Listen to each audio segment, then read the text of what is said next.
It's 8:45. I see that we have quorum. Before I call upon our distinguished guests, I just wanted to give some good news announcement to the committee. It appears that we now have everything in order to travel.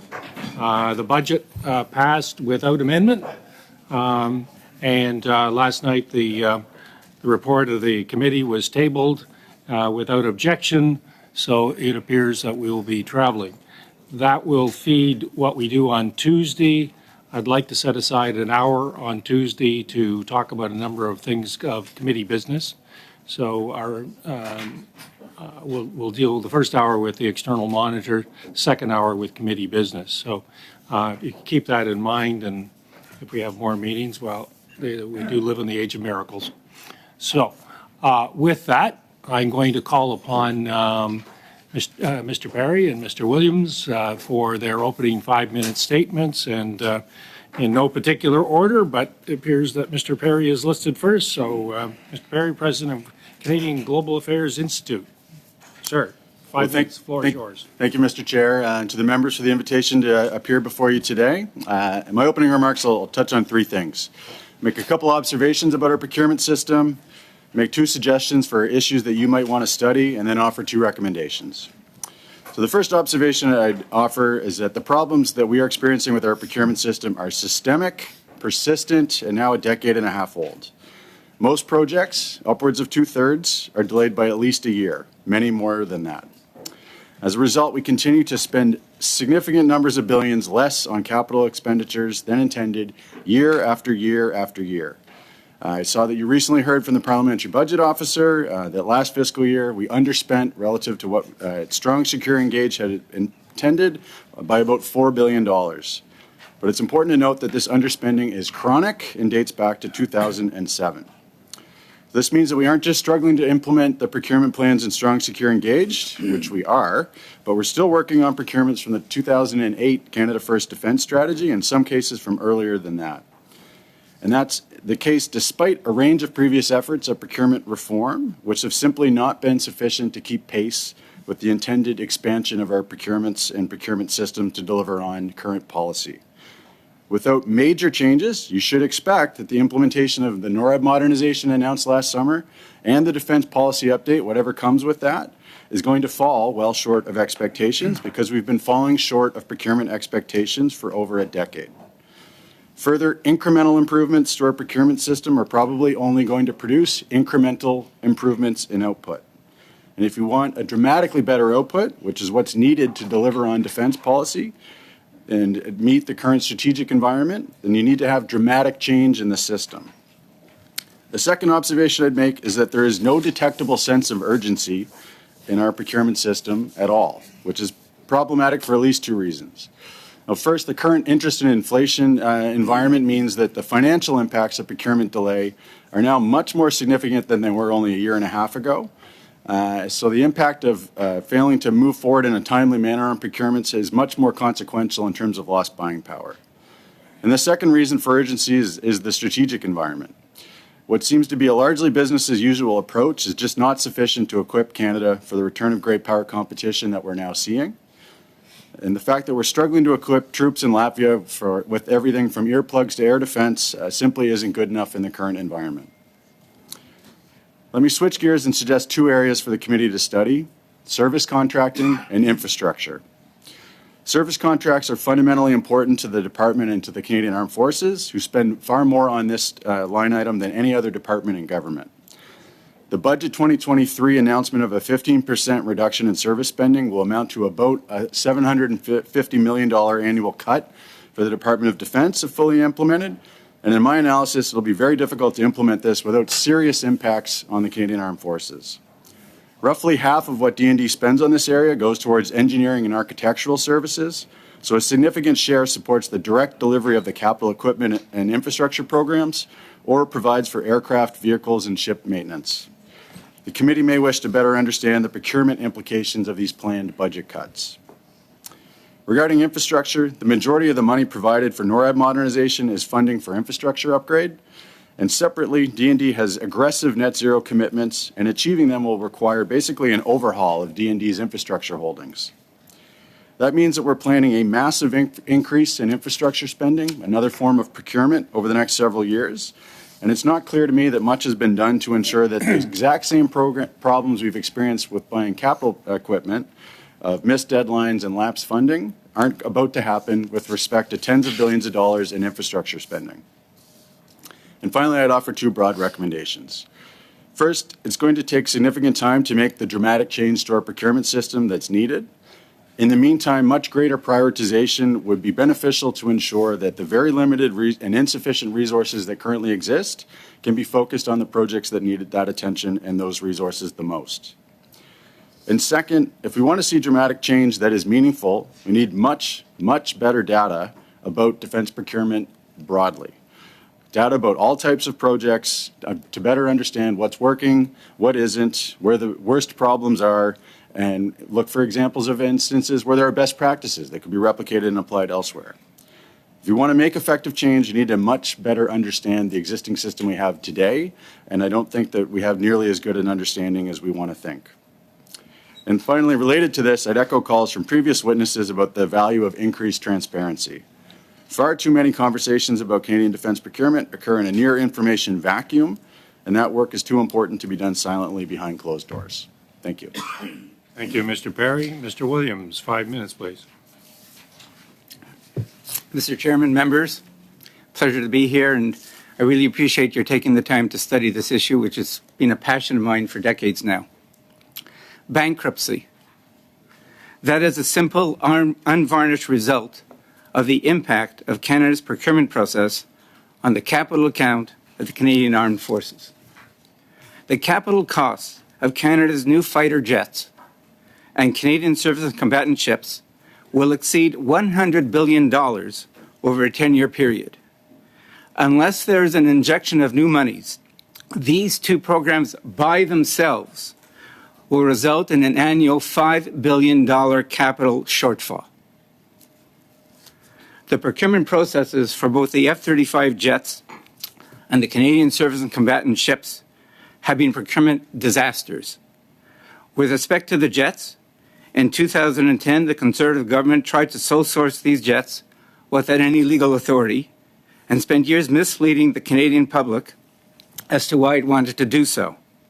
The Liberal government, after promising not to purchase the F-35, watered down the industrial and technical benefits policy to allow Lockheed Martin to participate, ruled Boeing's bid non-compliant, and earlier this year, 12 and a half years since the start of this program, awarded the contract to Lockheed Martin. The costs have escalated from an initial estimate of $9 billion to acquire the jets and $18 billion to maintain them, to a current reported forecast of $19 billion to purchase and over $70 billion to maintain. With respect to the ships, after violating every basic tenet of sound procurement, the government is on the cusp of acquiring 15 ships for 2 to 3 times their true cost.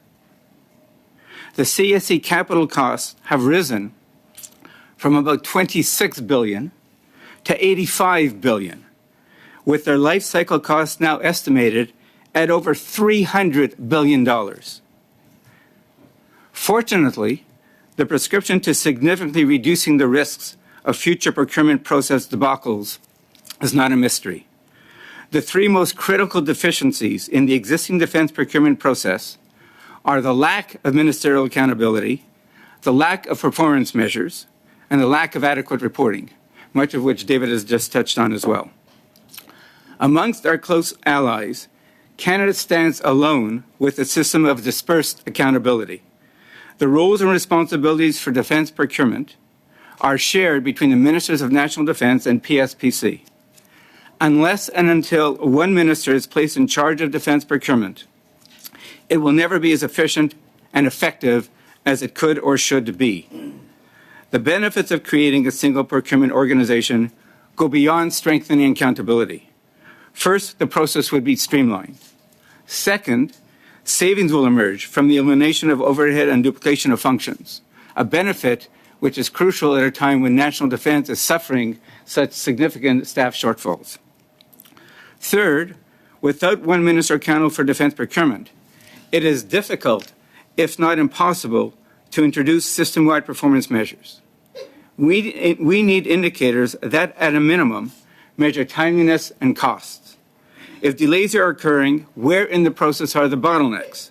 It's impossible to make improvements if we don't have a clear understanding as to where the problems lie. With respect to costs, two fundamental questions need to be answered. The first is, what is the total life cycle cost of a program? The second is, can we afford it? Today, both questions are inadequately addressed. To best answer these questions, a capital plan needs to be available that displays the full life cycle costs for each project over a 30-year period, mapped against the projected available funds year by year. Such a plan would have shed much-needed light on the current CSC cost crisis and, frankly, greatly assist this committee in fulfilling its role. Defense procurement is a business. Let's begin to run it as such, with one minister accountable for results, with full disclosure of life cycle costs, with appropriate plans and reports that measure performance, and with rigorous and timely oversight. Thank you. Thank you, Mr. Williams. Thank you, Mr. Perry. And thank you for both of you for staying within the time. First 6-minute round, and I believe it's Ms. Gallant. 6 minutes, please. Thank you, Mr. Chairman, to Dr. Perry. Do you believe the institutional arrangement for responsibility over defense procurement should be changed to produce better outcomes, and how should it be reorganized? I think we should actually collect some data to figure out where the real problems are. So I think theoretically, makes sense that having one minister might be part of the problem, but I'm not sure that there's much evidence that actually would point to the dispersed accountabilities as actually being the problem or even a key problem that we need to fix. Okay, so do you think there should be a PCO secretariat responsible for defense procurement so we do have that accountability? I do think if you look at other models for trying to address systemic problems in government bureaucracy, that something centralized and driven from PCO has been an effective approach in the past. So I would support that, yes. Okay, and Dr. Perry, do you think that the current Treasury Board guidelines contribute to the poor defense procurement outcomes? I think that's part of a wider mix. It's not just the guidelines, it's the way they're interpreted, and whether or not there's an ability to adapt processes to work to the full extent of the guidelines rather than sticking with a couple of preferred approaches which might not, and I don't think, take as full advantage of the actual rules that exist today. Okay. With respect to your April comments to the Globe and Mail that the Liberal government's military spending levels are limiting the options for what we can undertake and promoting allies to form new initiatives like AUKUS without Canada, why, in an increasingly dangerous and complex world, these are such serious problems from a national security point of view?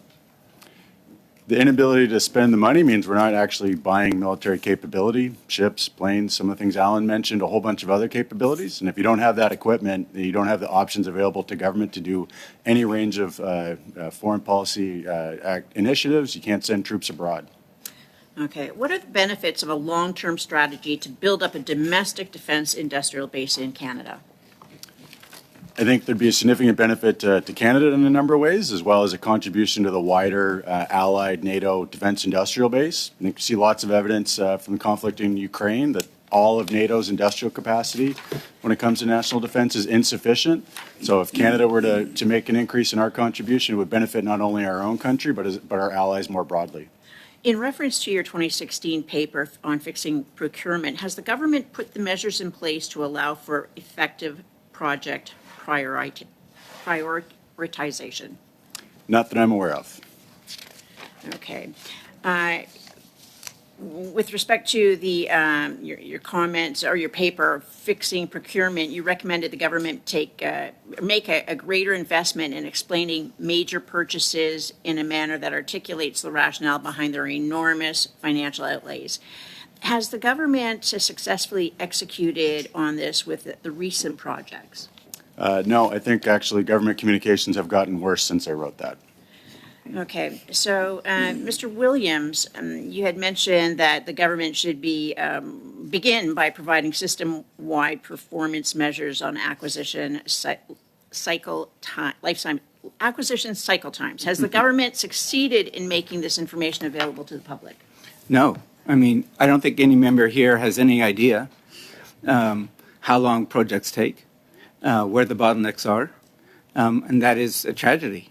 Most other countries have these kinds of things, and as I said, David and I may disagree on this, but if you don't have one minister accountable for the whole kit and caboodle from end to end, you won't have system-wide performance indicators, which is what is demanded.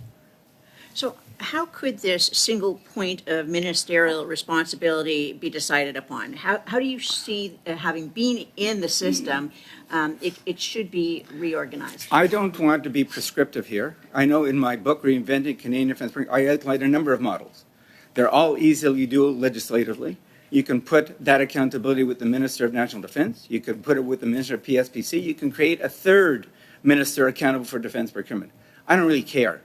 But I do care the fact that this is the only area of where you're spending billions of dollars a year, where the Prime Minister can't go and identify one minister and either say to them, you're doing a great job or you're doing a lousy job. I was using an example. If you have a number of children and you say to them, take out the garbage, likely it won't be done. You tell one child to do it, you have a better chance of doing it. This overlap and duplication means that no one is accountable. It becomes much less rigorous. You're not focused on the details, and you have sloppiness. That's why you underspend. That's why you don't know where the bottlenecks are. That's why you have these huge cost escalations, because you can't hold one person accountable. I think it's a fundamental flaw that can easily be fixed, and it won't solve all the problems. For sure it won't. But I'll tell you, unless you do it, you won't get the system fixed. It's mandatory in my estimation. And is it feasible to have a single project manager, one individual responsible for marshalling a procurement from the time it gets past Treasury Board to delivery? Absolutely. Again, it's a question of accountability.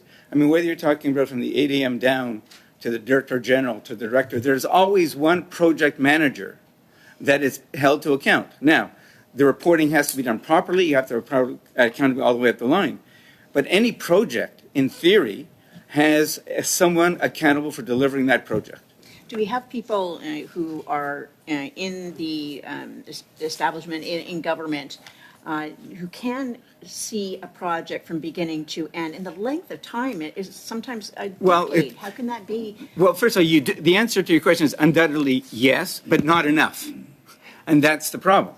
A lot of the work doesn't get done because there aren't enough people to marshal through all the projects. And it gets us on the service contract issues that David talked about that we can discuss later on as an alternative to getting this thing done. Thank you, Ms. Gallant. Mr. May, 6 minutes, and you can tell us how garbage management works in your household. Well, I appreciate that, Mr. Chair, and with having two children, I can tell you, even if you do ask one of them, it tends not to get done. At least after the first time you ask them.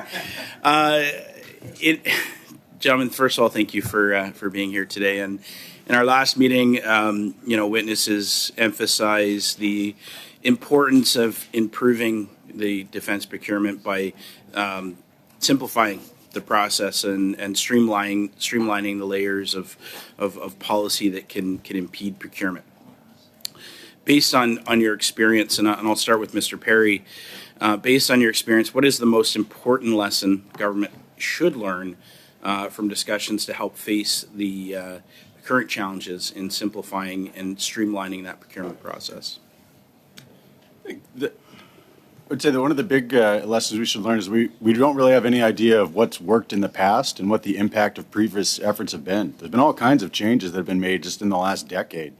The introduction of the defense procurement strategy, there was 6 or 7 initiatives in Strong, Secure, Engage, but I don't know, to the point that Alan made, that anybody's ever gone and collected any data to see whether or not that had any impact, good, bad, or otherwise. So reflecting on what's changed, what the impact's been, I come back to, we're making a lot of this. A lot of the comments here are not being grounded fully in evidence, and part of fixing this appropriately would be to get a better sense of how the system actually is and is not working in what places, and try and actually have tailored responses to address actual problems, not ones that may only be grounded in perception. Can you give an example of maybe one that's not grounded in perception? Well, I mean, so I'd come back to to keep going with the metaphor about accountability and children taking out your trash. If you don't hold your kids accountable for anything, then it doesn't matter whether or not you have one of them or a lot. Right. I think accountability is a problem more broadly. I think there's lots of instances in this very dispersed procurement system where it's hard to see any evidence that people are being held accountable for their share of the work. So as an example, are the different services, Army, Navy, Air Force, are they moving their projects forward in a timely fashion according to the internal military schedules for doing that? Is somebody actually checking and holding them accountable for that performance? Is the ITB regime, are the ITB proposals that are coming for projects, are the service delivery standards for putting those forward, are those being delivered in a timely fashion, or are they holding up progress on files? I don't think that there's data to answer those questions. You've been nodding your head, Mr. Williams, and do you have anything else to add to? Well, to only again, I think it's fundamentally important to have one person accountable. I would note that in 2009, Canadian Defence and Security Industry, CATSI, put out a report recommending it. I would remind you that in 2019, the Liberal government mandate letters asked the two ministers to get this done. It didn't happen. The PBO, Yves Giroux, also said it's mandatory. It is mandatory to me. You won't get any information that you're soliciting without it. You won't get savings with it. The overlap and duplication between the two departments is significant. You know, you're talking about tens of millions of dollars and people that are bottlenecks because they overlap and duplicate functions. Get rid of them. And I have no idea why this isn't done. There is no reason not to do it other than you don't care. I mean, maybe it's not worth a ton of votes. Maybe most Canadians, this isn't where you want to spend your effort. I don't know. But this is a no-brainer to do. And frankly, I've talked about it for 20 years. Every other country that has a Defense Department has one minister accountable, whether it's the Secretary of Defense in the US, or the Secretary of State for Defense in the UK, or the Minister of Defense in Australia. Everybody has one. Why don't we? It boggles my mind why this action hasn't been taken. Mr. Perry, you just sort of nodded. You had something to add. I do have another question, so if you could keep it to a quick, maybe 15, 20 Just seconds. to emphasize the point that Alan just made, one of the initiatives in the defense procurement strategy about a decade ago was to transfer contracting authority from PSPC to DND up to a $5 million threshold. I don't know that anyone's ever collected evidence to show whether or not that had any beneficial impact or a detrimental one. Right. We made that change. It took years to implement. What's been the impact? Very quickly, we also heard from witnesses focusing too much on domestic purchasing and procurement can delay or further complicate the procurement process. One witness this week, like I say, emphasized the need for Canadian-made defense equipment to be able to successfully compete on the global scale. What are the trade-offs related to domestic procurement, and how should Canada balance domestic procurement with pressing procurement needs? And I only have about a minute, so I'll give you each 30 seconds if that's okay. I would briefly just say, theoretically, there's a trade-off there. I don't know whether or not that's been established in fact very well. I mean, there's also another witness talking about a premium being paid for domestic procurements. Again, is there one? Has anyone collected any data? I think it'd be interesting for you to ask officials whether or not they've seen any evidence that there are costs associated with Canada's economic offset regime. Excellent. And Mr. Williams. I mean, one of the recommendations in my book, still valid today, is we have no 21st century defense industrial plan. The only thing we do domestically is buy ammunition and build ships. And that's from 40 to 50-year-old policies that have just circulated. Unless we do this kind of a policy, we don't have any information or data of substance to support the kind of industries we think ought to be advanced in Canada. Mm-hmm. And I think we need to have that. And why we don't, I have no idea. Yeah, I'm pretty sure Ms. Matheson might disagree that we do something more than build ships and ammunition, but I think I'm out of time, Mr. Chair. Thank you, Mr. May, Madame Normandine. 6 minutes, s'il vous plaît. Merci beaucoup. Je commencerai avec une question, s'il vous plaît, pour. Thank you. I would begin with a question for both. We said that the procurement strategy for defense is quite outdated, and in some countries they review testing 1, 2, 3. This is the English interpretation channel. Testing.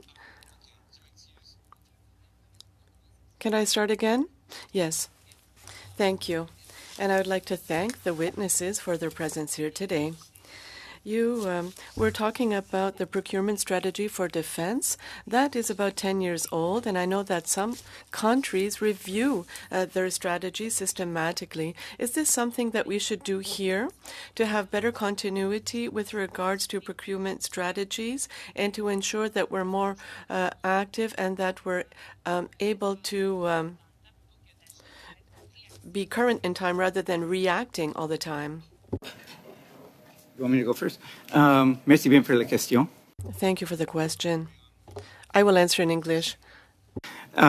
So, defense procurement has to be the result of the government's policy direction on defense.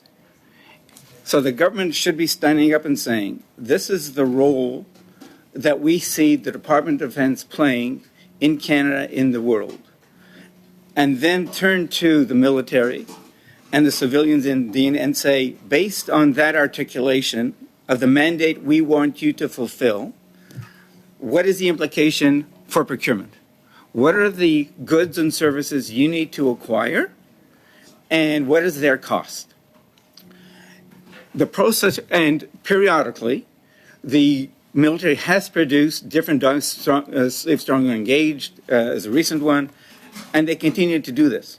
But that linkage isn't made in a rigorous enough way so that you can really identify one with the other. And why that is so important is if the military comes back and say, this is the cost, the government then has to make a decision. If the cost is much higher, they have to be prepared to modify the role and mandate that they see the military performing, or say, we're going to give you X billions of dollars so that you can do what you say you need to do to fulfill the role that we think you should fulfill. But we don't have any of those first of all, we don't do that rigor. We don't have the kind of 30-year articulation that I'm talking about. And so we operate in a vacuum with projects going forward, projects being delayed, no one knowing exactly what the status is. And I think that's where the big problem lies. Quelque chose à ajouter, M. Perry?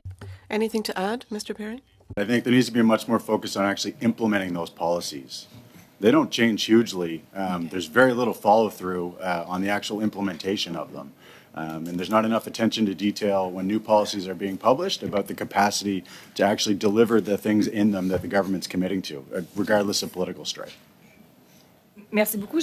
J'aimerais... Thank you. I'd like to hear you speak on programs such as the munitions procurement program.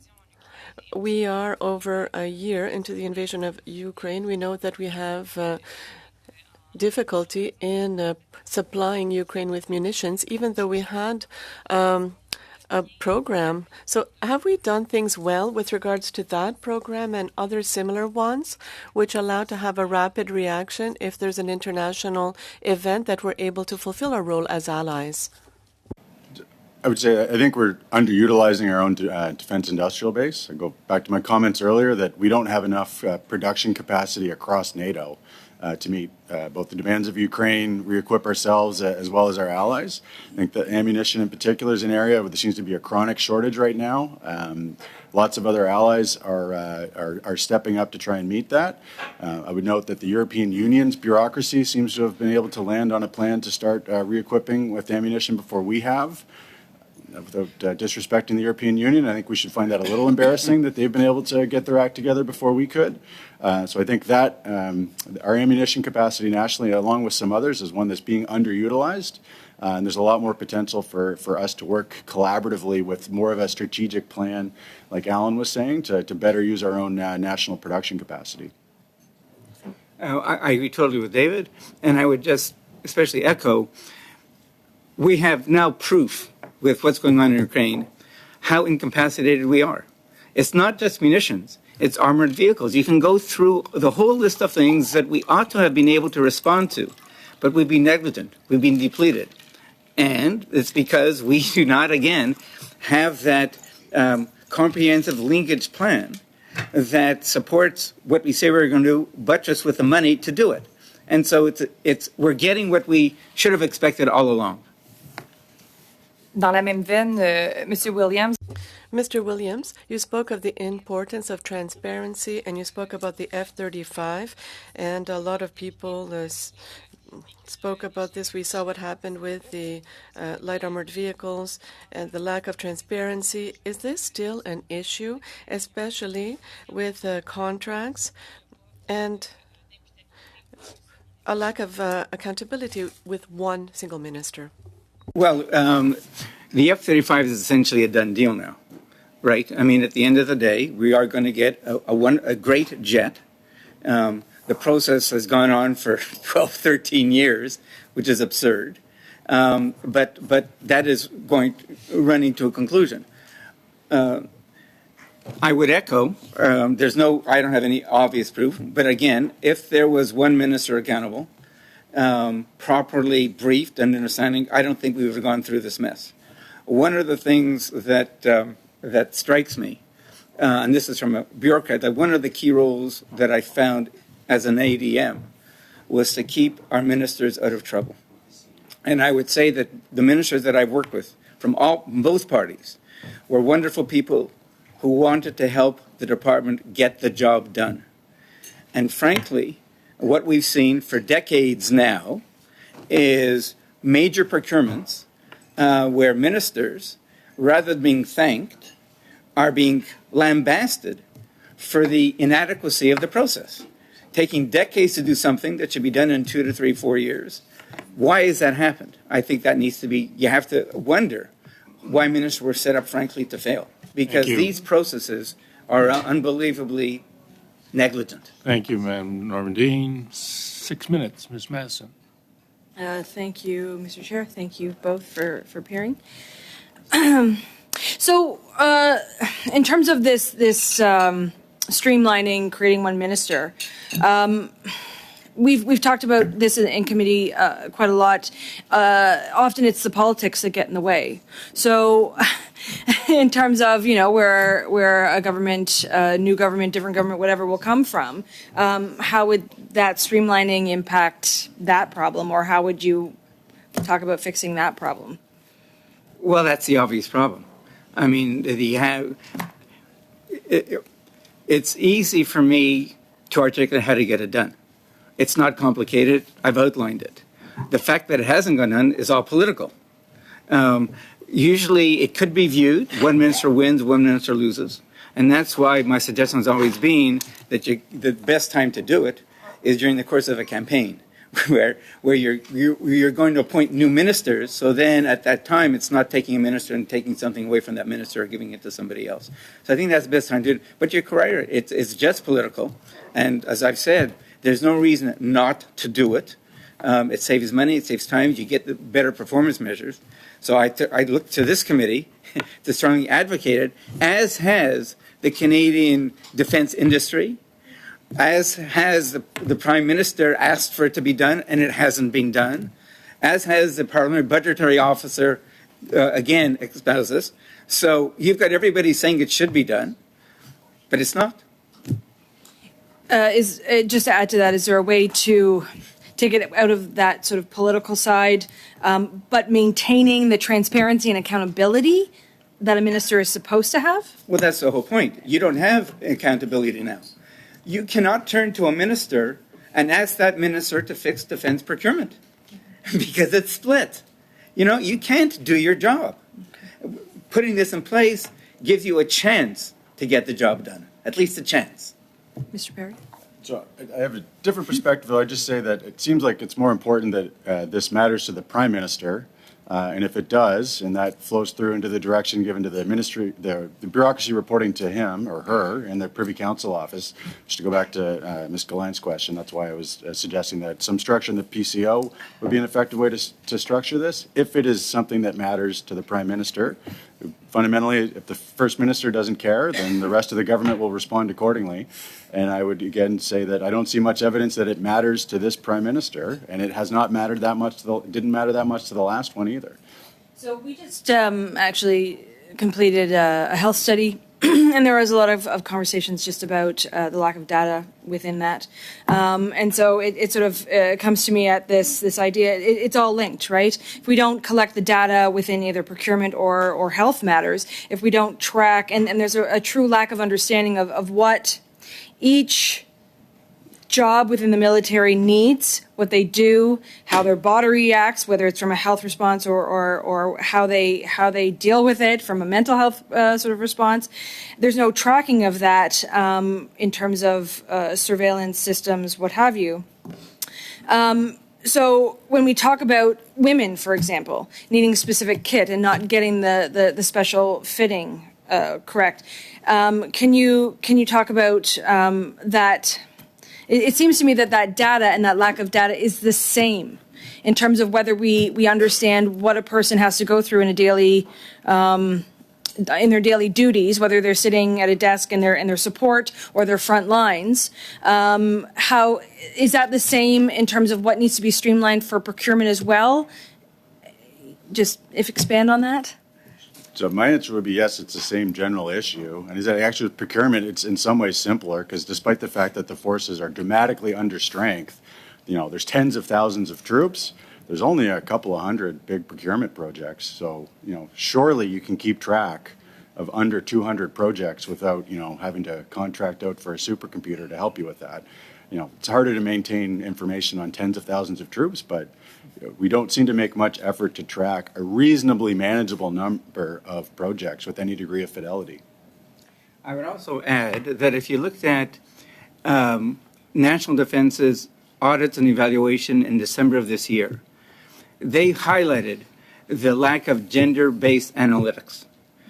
So they themselves understand that going forward, this has to be a critical component of procurements.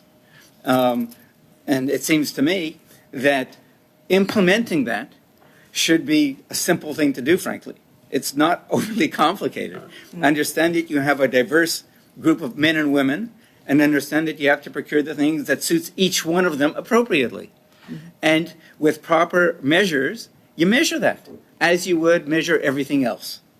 So I have a minute. I'm going to try and make that as long as I can. Less than a minute. So with that less than a minute, Mr. Williams, you specifically wrote about the sole source versus open source and this miscommunication or this misunderstanding that it actually saves time. Could you expand on that a bit? For sure. Very briefly, when you run a competition, all the terms and conditions that anybody would have to comply with are set in that document. And when you, in fact, respond as a bidder, you're acknowledging that you will comply with all of them. So once the winning bidder is selected, there is very little negotiation to be done. Conversely, if you sole source, then none of those things are decided upon. And in fact, leverage is held by the bidder that you said, I think you can do it. I haven't run a competition. I can't be sure, but I'm going to give it to you anyway. Sorry about this. And negotiations can take months, if not years, to finalize a process. So if you do a process fine, and I, in fact, when I was there, got it down from 16 years to 9 years, because with the vice chief, we said to the men and women in the department, 2 years to prepare an SOR, 2 years for me to get it into contract, and then 5 years for delivery. So you can, in fact, speed up the process if you do it smartly. Ms. Matheson, it's amazing how less than a minute becomes more than two. No, it's her fault. So we've got 25 minutes worth of questions in the next round, and we've got less than 20 minutes to do it in. So the only way we can do that is take a minute off everybody. So, Mr. Kelly, you've got 4 minutes. Okay, thank you. Mr. Williams, your point about single ministerial accountability is very well taken. What about the Prime Minister, though? If the Prime Minister, lack of focus or interest in procurement by the Prime Minister is going to be a problem. Are there structural ways that could be at least mitigated? Perhaps, let me ask you to comment on the idea of a procurement secretariat within PCO. It rests with the Prime Minister. And David clearly said it. Look, if the Prime Minister doesn't care about this, none of this matters. And the fact is that none of them have cared about this, and that's why this doesn't happen. I say in my book, unless the Prime Minister directs it to be done, it won't be done. I'm not in favor, frankly, of either committees and secretariats, because that, to me, just diffuses accountability. I like to be able to say, you're in charge. If it screws up, you're responsible. If it's successful, great to you.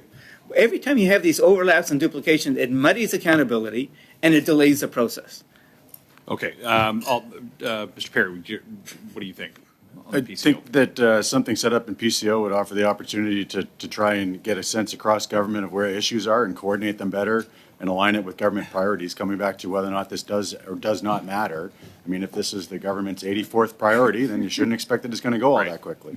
Okay, so, Mr. Perry, you talked about the $4 billion lapsed from going from strong, secure, and engaged to the non-spend. Can you walk us through in between? There's a departmental plan, there are the estimates, and then there's the money that's not spent. What didn't get spent? What are we missing, like the specifics that were called for in strong, secure, and engaged that don't exist as a result of lapsed funding? So it's hard to point to any individual project because we don't report on this data just to drive that point home.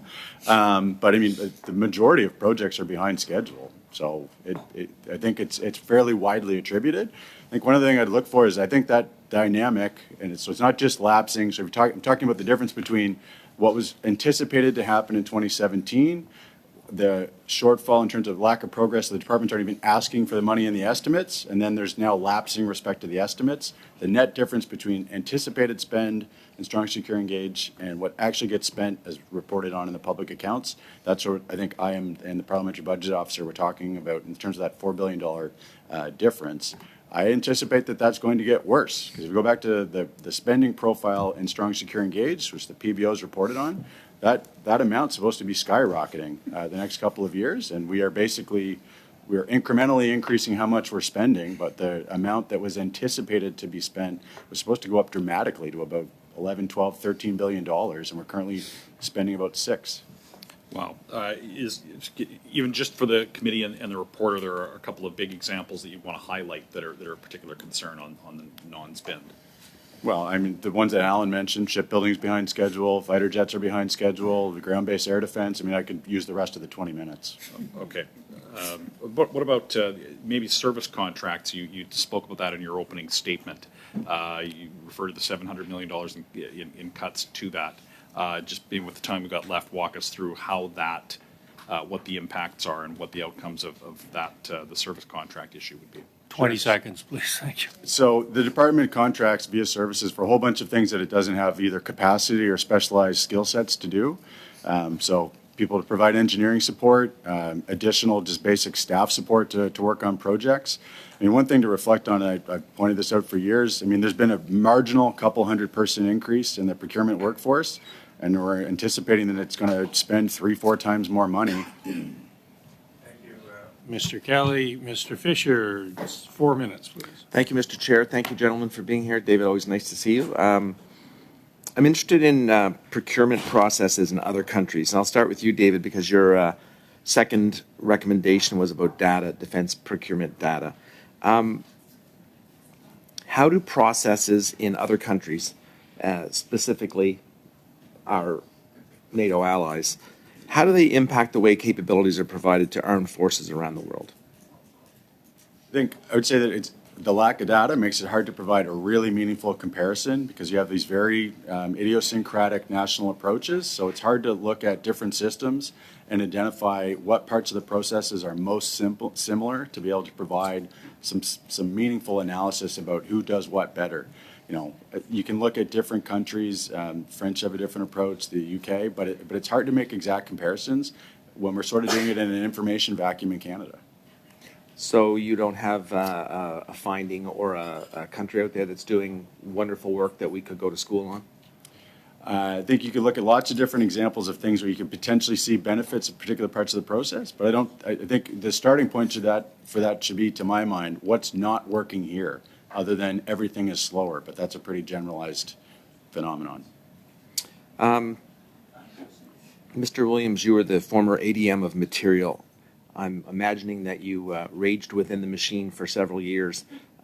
What types of obstacles were there for you when you were in a position where you could impact change? I can assume that you were pounding on the inside walls. I didn't find any obstacles. That's why, frankly, we didn't lapse money during my period there. That's why we reduced the cycle time by 40%. I was fortunate to have great people working for me. I was fortunate to have great deputies and ministers. I was fortunate to have colleague ADMs that shared my same sort of entrepreneurial instinct. And together we were able to make significant changes. I mean, I remember towards the last 3 months of the year, we sort of had like a brokerage house, moving monies around from region to region so that we would be able to advance projects and not lapse funds. So we set standards in the department. No longer were we going to take forever to allow the military to prepare the statement of requirements. The vice chief said, 2 years, that's all you've got. And we monitor that. And it's interesting that a few years after I had left, the Department of National Defense did its own study that confirmed that not only had we met the challenge mark that we had decided upon, but 5 years later, the times were higher than when we started. And so the people that I was working with, together, we had a common vision, and we were able to sort of force that into the system. David, do you want to chime in on that? I would just point out that from the time that Alan was there to now, the level of staff in the last organization he worked at in the material group is only about 350 people larger than it was when he was there. I think when he was there, we're trying to spend about $2 billion a year, and now we're trying to spend 12. So, point taken about the experience back then, but what we're trying to ask that staff to do is dramatically different than it was 2 decades ago. And if I may, that gets to the point that I mentioned earlier. If the government is going to ask the military to do something, it should fund it. And if it can't be funded, the military has the obligation to say, this is all that we can do. So we can't try to put a round peg in a square hole. What you ask the military to do has to be properly funded. If you don't want to give more money, you're entitled not to, but don't expect a different kind of outcome from the military. Thank you. Madame Normandine, une minute, s'il vous plaît. Oui, pour faire du Thank you.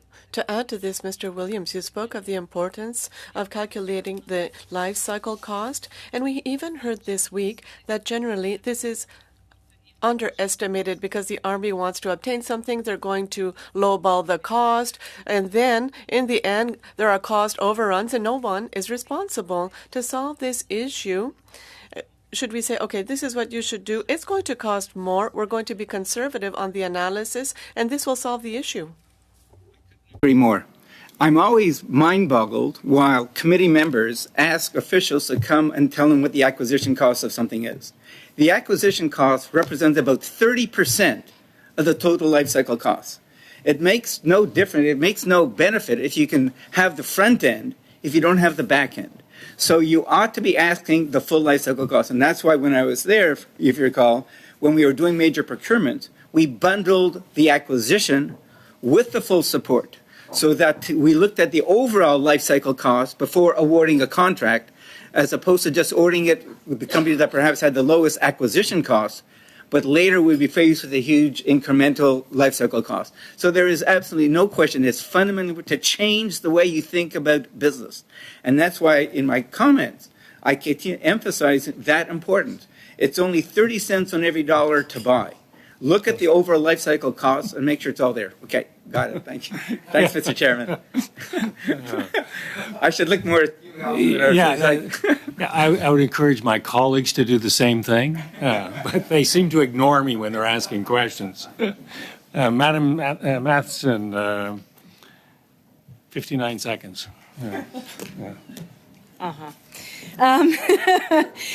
So, when you were, Mr. Williams, when you were talking about the watering down of policy under the F-35s to open up, I guess the open bidding process, seems to me that, or maybe you can comment on what we're doing now in terms of that question around P8s and the replacement of the CP 140 Aurors,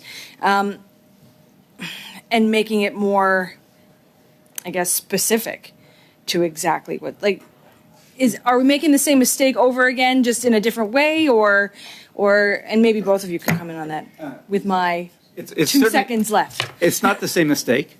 The F-30 program is a unique program that could not comply with the ITB policy. The ITB policy basically says that if you're going to bid, you have to commit to guarantee in Canada benefits equal to the value of the contract. The Joint Strike Fighter program, as you, I'm sure, are aware, is concerned with the exact opposite perspective. No member is guaranteed work. You have to earn your work by successfully bidding on contracts. So that's unique to that program. Thank you, Mr. Matheson and Mr. Williams. Mr. Abeltaif, 4 minutes, please. Thanks, Chair, and thanks for the witness. The question is, from what I've heard both of you, is there's 3 things back to the question. Either there's a lack of budget, lack of organizations, or lack of will to make the procurement on the defense side as successful as we look for. So which one? Yes, yes, and yes. I mean, clearly there's been a lack of, as David said, lack of political will to make the organizational changes that you want to make. There's clearly been the lack of budget to do what the government says needs to be done. There's a lack of people to make it happen. And so these are all part of the problem. And all 3 should be fixed. So if we try to just go with the low-hanging fruits and try to solve this problem, we know that heavy equipment takes a lot of planning. I mean, you're counting on things that may be delivered in 10 years down the road. Where can we start to improve? And I know that we don't produce many of the stuff domestically or in Canada. So we also have the challenge to deal with outsources. Well, for sure. But this isn't as complicated as it sounds. Any piece of equipment that you want to, it's not like there's 10 of these in the world or 15. There's usually 2 or 3 trucks or 2 or 3 ships, So it's not that there's that many out there. We spend a lot of wasted time by trying to Canadianize what we buy. We should be going out only looking for highly developed assets. We didn't do that with the ships. The ships we're buying are not developed. The systems we're putting in them are not developed. All these things add risk and money. But if we, in fact, go out and find the best product out there, that doesn't take a great deal of time and effort. If we don't spend billions of dollars in trying to Canadianize them, we lower the integration risk, and you can get what you want fairly quickly. What we buy today is essentially software. We buy software in different frames, be it a ship, a truck, doesn't matter. And so when you buy something today, you can buy it quickly and efficiently and have, as we talked about, the life cycle, looking at upgrading the software in a cost-effective way. That's what we should be doing. The system is bureaucratic enough. And I've heard also that we may have to find another organization of some kind to be able to look after this, sort of a private or a third party. That's not what I was saying. Well, I'm just throwing the question. Okay. Is that the solution? No. I think the government has to remain accountable for defense. I think one minister should be held accountable for defense. Where you put that minister, in what organization, up to debate and discussion, PSPC, National Defense, a third one, but I'm not advocating whatsoever outsourcing the accountability for defense. So the buck rests with the government? Absolutely. Okay. And the Prime Minister. I'm good? 1 minute. Good, terrific. So if I go to, that we know the system is bureaucratic enough so that there's no solution. There is a solution. Well, I'm sorry. Well, thank you very much. I think you've been very informative. So the system is very bureaucratic. We know that.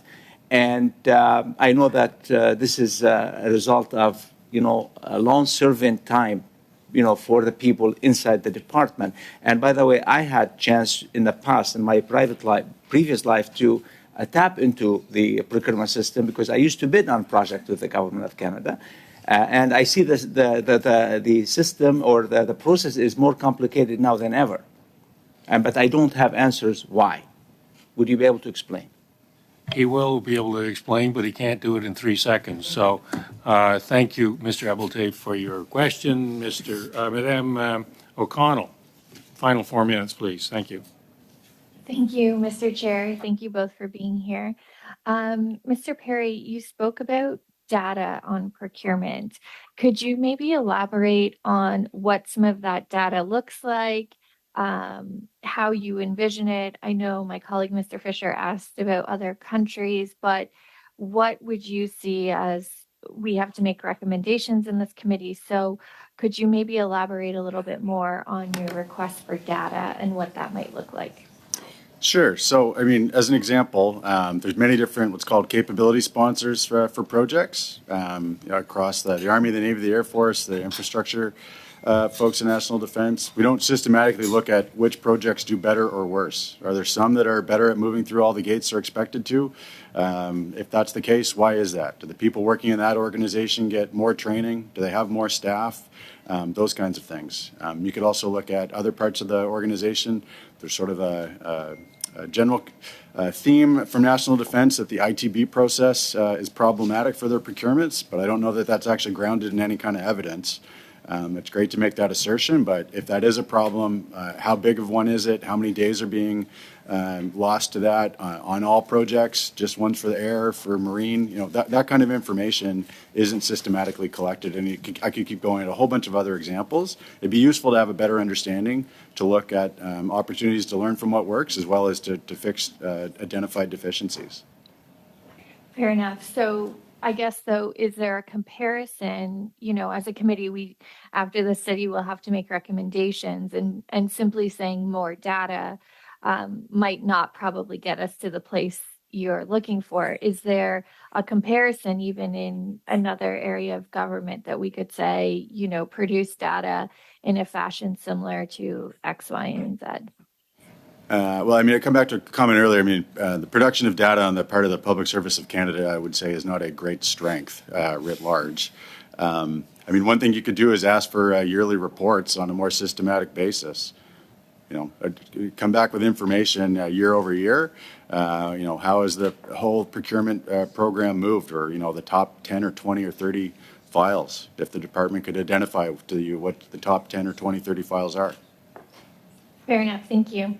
Mr. Williams, you spoke about a capital plan for each project life cycle, and I want to hone in on this a little bit more. In my previous life in municipal politics, this might not be an accurate analogy between, defense procurement, but one of the challenges were that, let's say we had to have a, public driveway paved, or like a ops depot paved. Well, our bids would come in significantly higher than, an individual kind of individual person or company looking for bids on paving, for example. So what's the balance between the public transparency as well as though allowing the market to drive some of these bids so that it's not a higher than, a higher than normal bid that might come in for any given project or contract? There's a disconnect. If you do procurement properly, competitive procurement, you're playing one company against the other. That's how you drive the market, the price down. It's not all that complicated. Do that, you'll get the lowest compliant bid. If your terms and conditions are appropriate, it'll be a company that has experience, that has proven that it can do the job, and in an open, fair, and transparent way that you're doing well with your citizens' money by not overspending, because that's how you determine the market. And just to get... I guess my question, though, it's more around, we always had that balance. Sorry, there's an echo. We're going right through we're blowing through the timeline here, which is unfortunate because it is an important question. Unfortunately, I'm going to have to bring this discussion to a close. I particularly appreciate the clarity of your opinions, and I'm sure my colleagues also appreciate the clarity of your opinions. And it will clearly be fed into our analysis and study. And thank you both for coming and sharing and your contributions over time to the defense industry. So thank you again. With that, colleagues, we'll suspend and re-panel.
and we appreciate the attendance. It looks like a retired generals panel.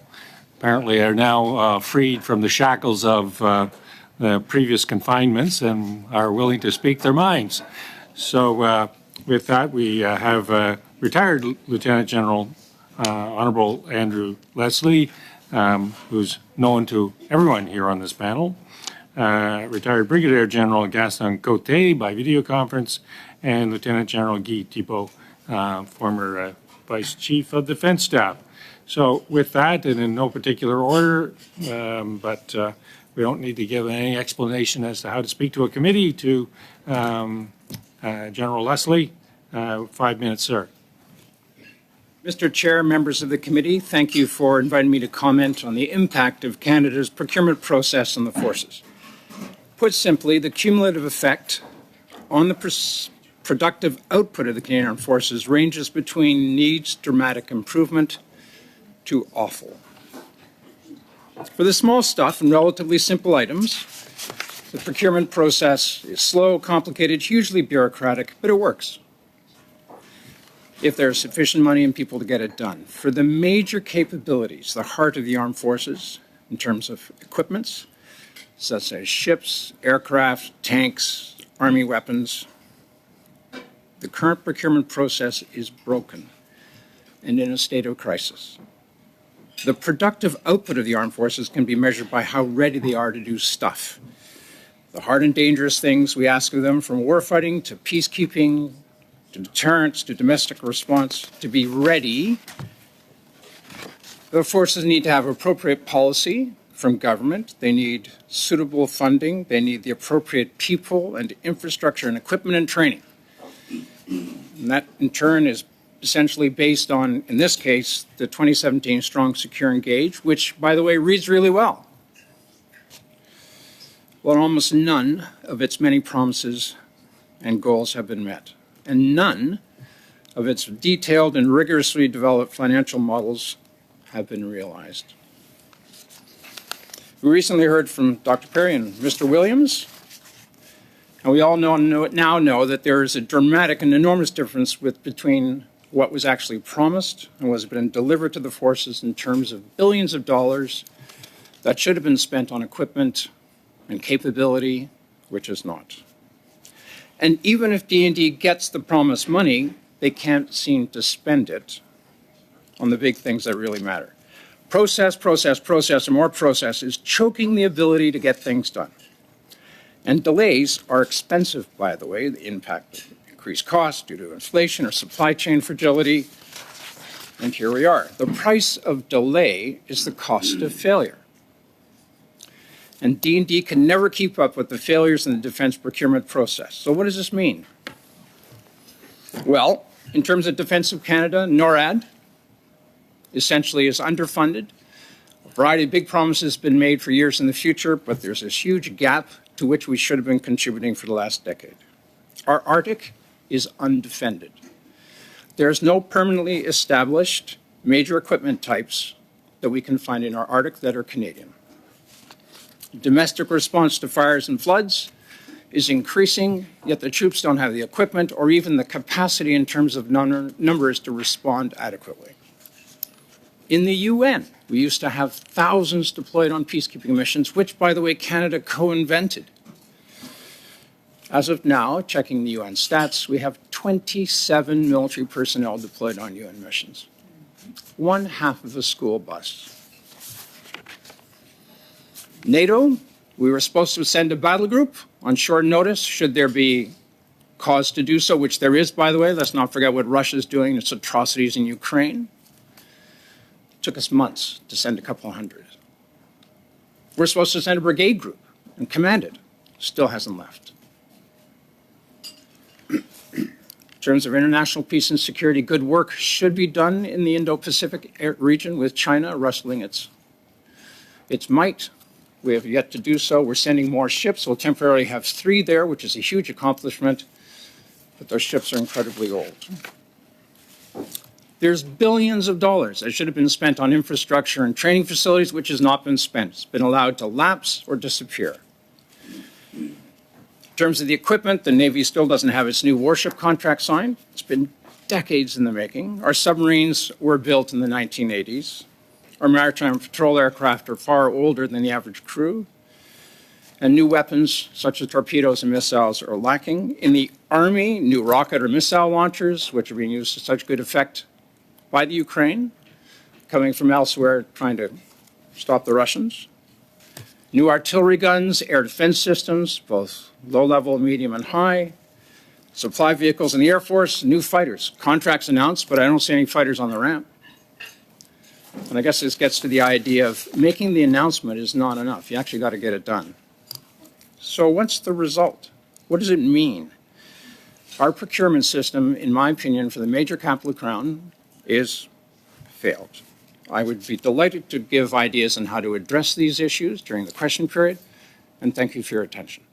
Thank you, General Leslie. I'm going to go to General Thibault next because General Cote has disappeared. Yes. Oh, okay. General Thibault.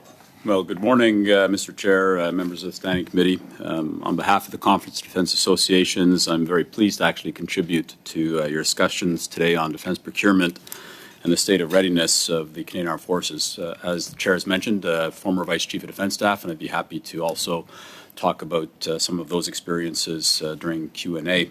Votre comité étudie un sujet important. Your committee is studying an important subject given the worrisome trends and threats that we are seeing internationally, and we hope that your work will help inform the government's thinking on the defense policy update announced in last year's budget, for which we are all anxiously awaiting results. The first point I would like to register is somewhat obvious, but when it comes to military readiness, this is obviously a come-as-you-are fight.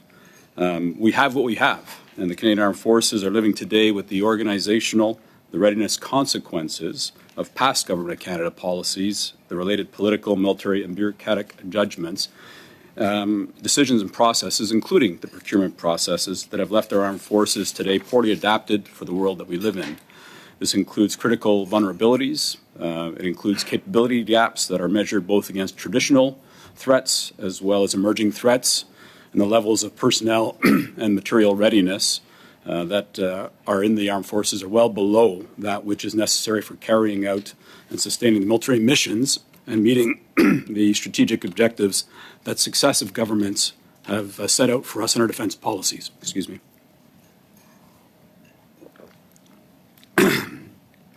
If we collectively as Canadians are surprised by the state of our armed forces, we shouldn't be. As members of the Standing Committee may know, a couple of months ago, on the 16th of April, in fact 2 months ago today, our organization, the Conference of Defence Associations, with the CDA Institute, sponsored and released an open letter signed by over 60 prominent former Deputy Prime Ministers, Foreign Ministers, Defence Ministers from both sides of the aisle, National Security Advisors, Deputy Ministers, all of the Chiefs of Defence Staff, former Chiefs of Defence Staff, diplomats, business leaders. And the signatories all highlighted the fact that issues of national security and defence are rarely treated seriously or as a priority in this country other than in times of great peril. And the letter was a call for urgent government action, given that we are surely in such a moment of peril now. With years of restraint, cost-cutting, downsizing, deferred investments, it's no wonder that Canada's defence capabilities have atrophied. And while there have been some very positive announcements about NORAD modernization, the CF-18 replacement, and some excellent capabilities that have been added to our inventories over the past few years, I mean, the truth is that many of our military systems are outdated and are technologically outmatched. Further, our forces are woefully inadequate in terms of the size, the modern equipment, the sustainment, the infrastructure to protect our own territory and our maritime approaches. And we're also falling short in making meaningful contributions and sharing the burden of collective defence and security with our NORAD and NATO allies and partners. The poor state of our military readiness, however, cannot be all squarely placed on Canada's approach to defence procurement. Given the rapid changes that we're seeing in our societies, incredible and disruptive technological advances, And given the rise of authoritarian revisionist powers, Canada isn't alone in needing to adapt our forces to the volatile, uncertain, and unpredictable world we live in. However, we seem to have dug ourselves into a hole that's much deeper than many of our allies. So the question is really for the Government of Canada is whether they should be treating the problems of military readiness as a crisis and urgent. Is this a government and personal priority for the Prime Minister, the Minister of National Defence, and her Cabinet colleagues? And is there recognition that we can't afford to carry on with business as usual?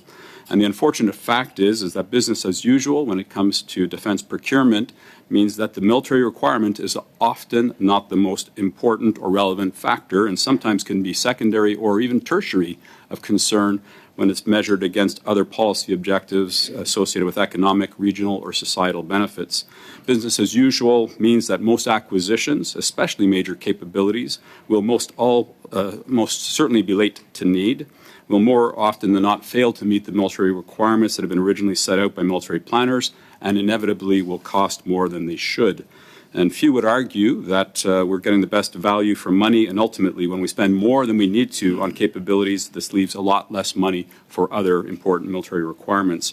Mr. Chair, it's doubtful that there's been any other defence topic in Canada that's been more thoroughly scrutinized, studied, debated than military procurement. And despite commitments by governments over the years to make our system more effective and efficient, it would seem that incrementalism is the best we can expect with our current approach. Fundamental change, and if that's what the Government of Canada wants, is unlikely to happen without three conditions being set. First, it's a willingness to revise policies and the applicable regulations, procedures to clearly differentiate defence procurement, military procurement, including having the dedicated staff capacity from the rest of the procurement of government services. Second, a reframing with calculation of risk, dealing with the bureaucratic and political aversion to risk associated with many defence procurements. All procurements carry financial, political, process, program, and technological risks, but defence procurements are fundamentally about the risk to life, national security, life, health, potentially even mission success. And they don't always seem to get the right weight they deserve. And finally, as has already been described, procurement is complex by design, and there's nobody in charge, and that has to be fixed. Thank you, Mr. Chair. Sir. I see General Cote is back with us. So 5 minutes, sir. Yeah, thank you.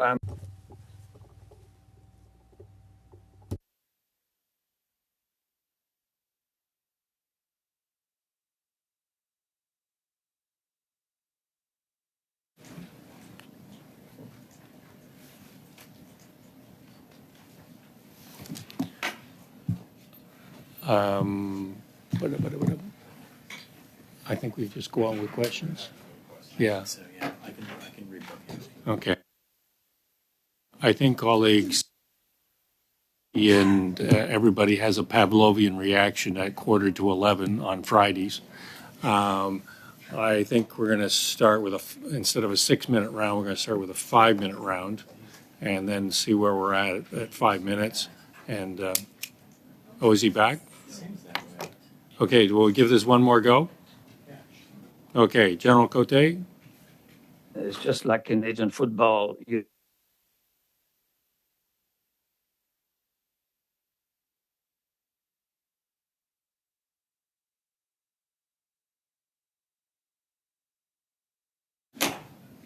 need a Hail Mary pass here. Yes. I think we're having an illustration of government procurements. Okay, let's go to the question round, and we'll work in General Cote after the first round, if in fact we're able to reestablish connection.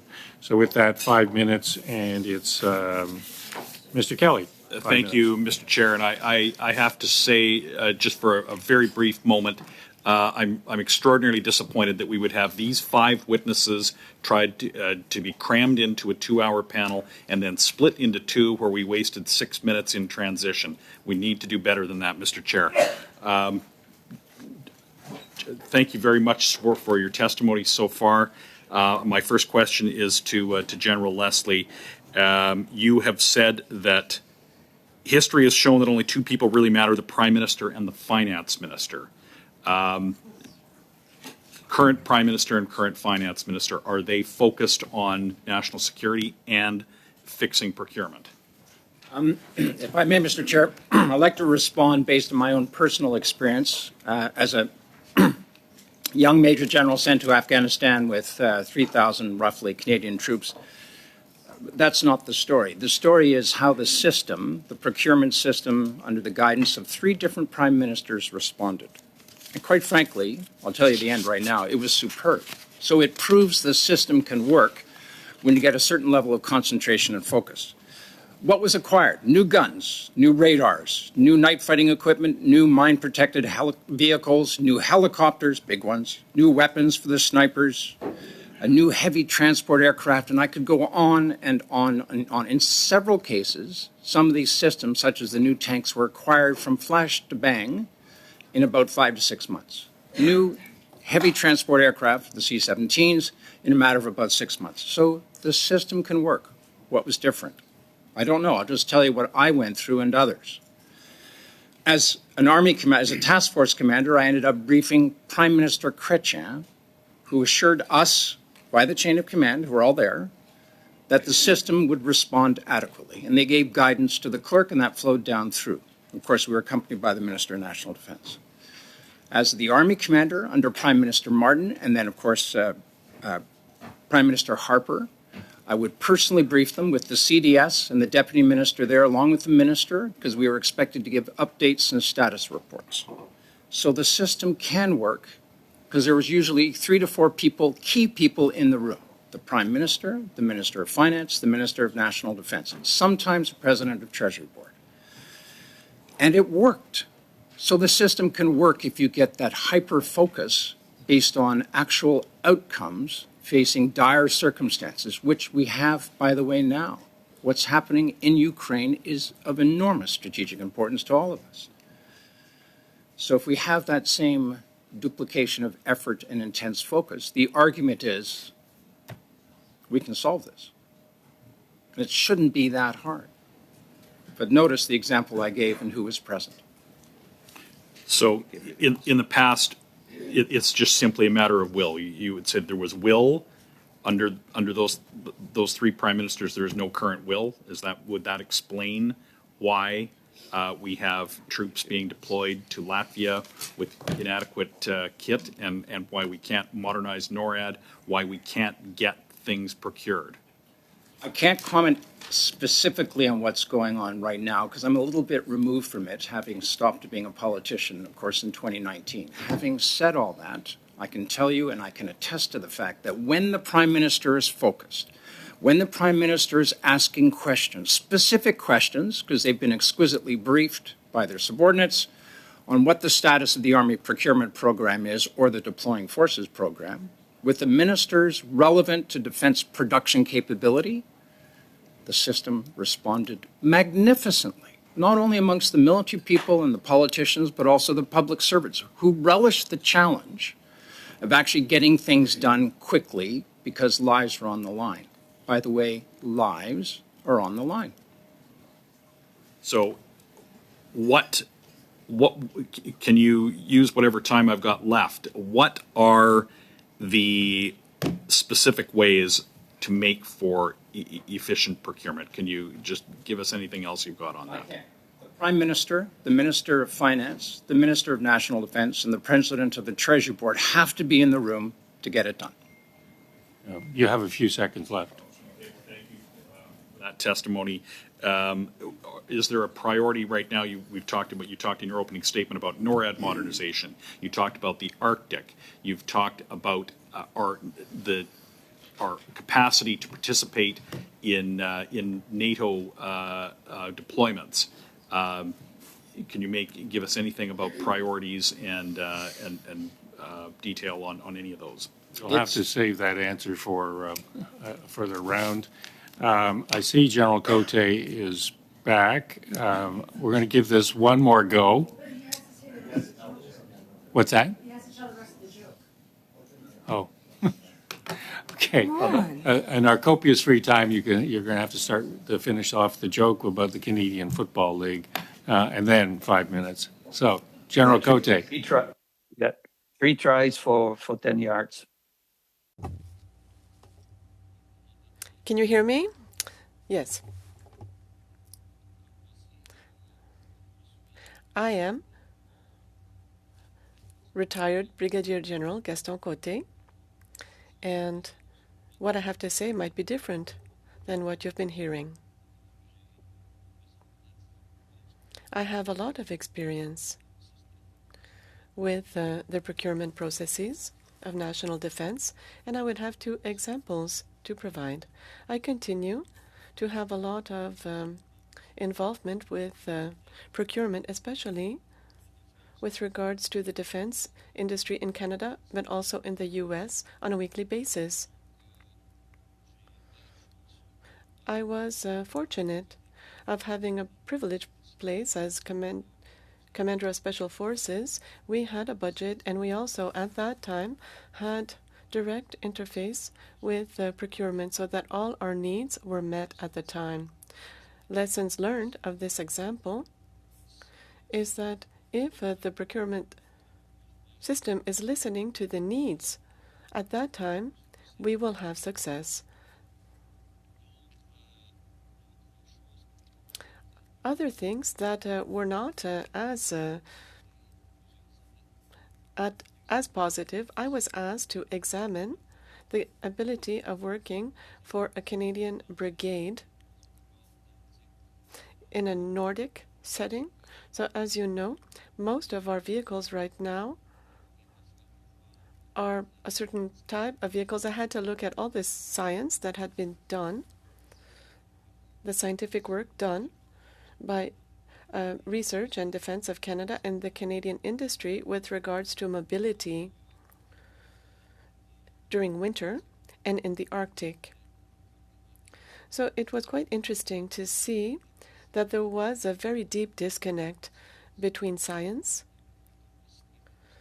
the capacity of the Canadian industry, despite the fact that all civil industries are actively working to try to obtain these types of vehicles that can perform in the Arctic, and what we had in the field. So if we had to deploy a brigade in the Canadian Arctic, for whatever reason, we would have issues, very serious issues, because we don't really have a fleet of adequate vehicles to operate in that type of environment.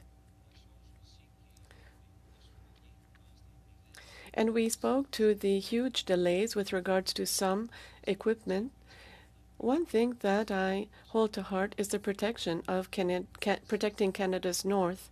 We are seeing an impressive militarization of that entire sector. And what's more, the Northwest Passage is being used increasingly. This makes it more vulnerable to all actors, all things, whether it be pollution, illegal use of this maritime seaway. And we would have had to wait for the announcement made in 1988 to see a Canadian military ship able to operate in the Arctic. That was provided to us finally in 2022. So this is a huge amount of time to wait to have capacity that is necessary to protect the sovereignty of the Canadian Arctic North. I also have a few notes. Right now, we are experiencing a huge amount of change. We're seeing a return to conventional warfare. This had been forgotten for several generations because we were working in peacekeeping mostly, and lately with Afghanistan in counterinsurrection. And so with everything that is happening in Ukraine right now, and was not taken into account in some programs linked to our defense policy, rapid targeting capability, this is increasingly important. Versatile use of drones at all levels, long-range precision firing,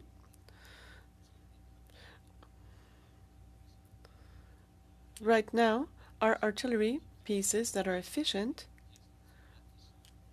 are mobile.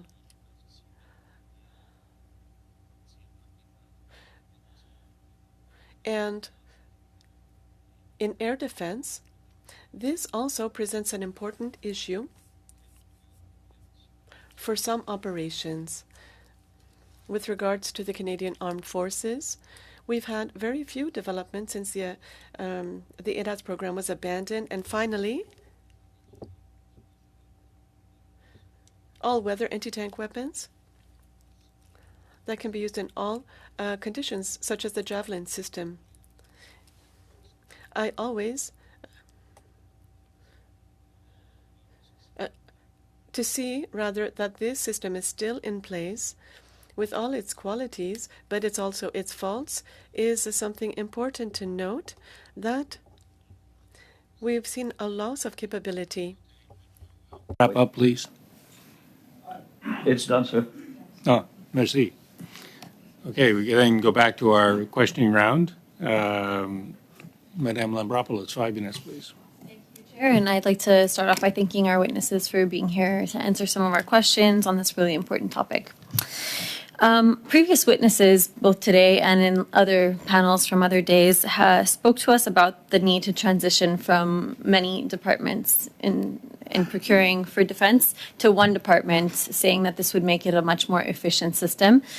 So my first question to all panelists is, do you agree with this? And do you also see a major renewal causing potential setbacks, seeing that we're in a time when we need to act fast and well, Ukraine needs us, but so does our own, we need to make some big decisions soon.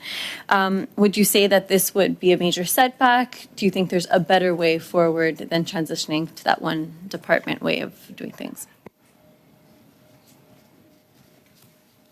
Well, if I may, Mr. Chair, thank you for the question. I think the issue of a defense acquisition agency of some form is what you're referring to, and that's been discussed for many years in terms of one of the potential ways to deal with the multiple ministries that we've got that are involved in the business of defense acquisition and procurement. What I would say is, from my experience, certainly as Vice Chief, is that at the officials level, folks are actually getting on quite well in terms of working in their various kind of interests with respect to defense procurement, whether it be industry, whether it be kind of the procurement, whether it be the defense team working. But what I would say is that just the machinery that's involved with just trying to get basic movement in the process is so heavy that and many of the actors are part-time actors, even in national defense. Like the Deputy Minister of National Defense, the Minister of National Defense are big players, but they've got big portfolios with lots of other things to do. And I can attest that in my transition, I went between, when I was Vice Chief, between the Conservative government, the Liberal government. I had 4 Ministers of National Defense in my time as Vice Chief. And when you're just trying to bring a minister into kind of understanding what the responsibilities are and how to move this forward, I think that this is part of the complexity that we've got. And I think the lack of dedicated focus on defense procurement is a problem. And I think that, the focus, as General Leslie inferred, in terms of, in a crisis is good, but for things that are not in a crisis, the system really is not working, because I think folks are doing a lot of this on the side of their desks. Do you have anything to add? I agree entirely with the good general. Okay, thank you. You spoke a little bit to your time in Afghanistan. I guess you've referred to it during this panel, but and I'm wondering if you can tell us a little bit, what are some of the lessons you learned? I know that you spoke a little bit to it with my colleague, but do you have any advice with any specific examples in terms of procurement? Can you give us a specific example, say what the process might have been or how it felt on the ground on the receiving end? Various governments at different times go through different pressures and a different series of foci on the spectrum of activity they're willing to consider, or they can. What do they have time for? As defense moves up the priority list, which it should be right now, of course, what with Russia and China and a host of other issues that we have to deal with in terms of providing deterrence or operational capability, this should be a much higher priority than it has been in the past, not only for this government, but for future ones. So, in Afghanistan, I would get contacted by the chain of command to be told that two prime ministers in particular, Prime Minister Martin and Prime Minister Harper, wanted to know how the defense equipment lists were coming along and were there anything or any sort of activity they could help with. That really energizes the system around town. Now, it didn't come direct to me, but it came through the chain of command, the operational chain of command, via the minister. So all the appropriate politeness was followed, but by golly, it sent a signal across town. If that sort of energy and enthusiasm vis-a-vis acquiring capability to have your troops relatively well equipped so they can do the job without a certainty of dying can be replicated, excellent. And quite frankly, I would submit that's sort of what we need right now, because the crisis is here. 15? 50. Oh. I guess I'll start a question and maybe you can pick it up after. Right now, Ukraine needs a lot of support with equipment and weapons, and the world needs to come together in order to be able to support them. But we've heard from witnesses in past studies even saying that, you know, there could be a lack of at one point because they're just not being produced at a quick enough rate. And we need to be working alongside our partners in order to be able to do this. What role do you think Canada can play in that, and what role should we be playing? Unfortunately, I have to leave that answer to that question to be working at some other point. I apologize insincerely for the clock running at the time that it runs. It's an insincere apology, but it is what it is. 5 minutes, Madame Normandin. Merci beaucoup. Thank you. And thank you to all the witnesses for your presence. My question would be for General Thibault, and I'd ask the other two witnesses to answer afterwards. With regards to the choices that we make with material that we purchase, are we trying to fulfill too many criteria at once? The needs of the military staff, all kinds of specifications, look at industry and technological needs. And so we're asking this equipment to respond to so many criteria that they don't really respond very well to any. Are we in this type of situation right now? Thank you for the question. I think that that's a very good point. And the answer is yes. I think that when it comes time to demonstrate what are the needs on behalf of the military, I've oftentimes heard that the military are seeking for specific capacity, and they're trying to direct the specifications according to operational needs in order to acquire a specific capacity. And I don't really agree with that, but then it's added on top of these needs other types of dimensions. Policies that are requiring for regional investments. We try to have a return for a value proposition, and then we add to this other dimensions that have nothing to do with military needs of the Canadian Armed Forces in order to prepare for missions. And I think it is a problem. And I think that this leads to delays, but oftentimes it doesn't add a thing for the Canadian Armed Forces with the actions that we're trying to accomplish. So the answer is yes. Thank you. Now, with regards to that, Mr. Cote was saying that for special forces, when there was a need for material, it happened fast, and there was a link with the needs of the Canadian Armed Forces. But with regards to the regular forces, is there some sort of a feedback loop that's sufficiently efficient to determine what is the quality of the material received? Does this correspond to the needs, or is there a lot of work that remains to be done? And what can we do to correct this? Would Mr. Cote like to answer? Gaston? Well, there's an entire system in place.